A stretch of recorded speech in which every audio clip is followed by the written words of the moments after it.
যখন দেশ জুড়ে চলছে নববর্ষ উৎসবের আমেজ, ঠিক তখনই বঙ্গোপসাগরের নীল জলরাশি থেকে ভেসে এলো এক মর্মান্তিক দুঃসংবাদ। মালয়েশিয়া যাওয়ার পথে আন্দামান সাগরে নৌকাডুবিতে নিখোঁজ হয়েছেন নারী ও শিশুসহ অন্তত 250 জন, যাদের মধ্যে রয়েছেন বাংলাদেশি নাগরিক ও রোহিঙ্গা শরণার্থী।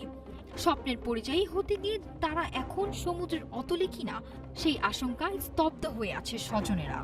উত্তাল সমুদ্র, নোনা বাতাস আর এক বুক অনিশ্চয়তা। টেকনাফের তীর ঘেঁষে যে ট্রলারটি মালয়েশিয়ার উদ্দেশ্যে পাড়ি জমিয়েছিল, সেটি আজ কেবলই এক বিষাদময় স্মৃতি।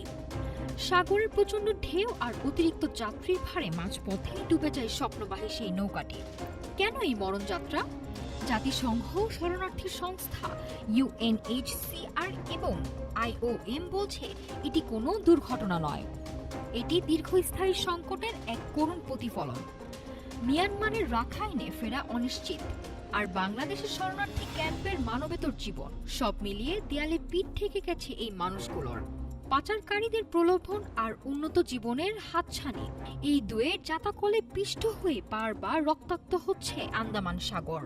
ট্র্যাজেডি এমন এক সময় ঘটল যখন বাংলাদেশ মেতে আছে বর্ষবরণের উৎসবে, অথচ টেকনাফের অনেক ঘরে আজ চলছে কান্নার রোল।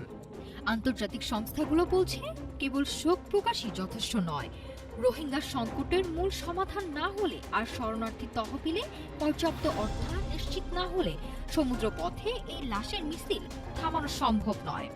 উদ্ধার অভিযানে এখন পর্যন্ত মেলেনি কোনো আশার বাণী। নিখোঁজ 250 জন কি তবে হারিয়ে গেলেন সাগরের অতলে? উত্তর নেই কারো কাছে, তবে রয়ে গেছে নীল সাগরে নোনা জল আর এক বুক দীর্ঘশ্বাস। নাফিস সামিয়া, ঢাকা টুডে।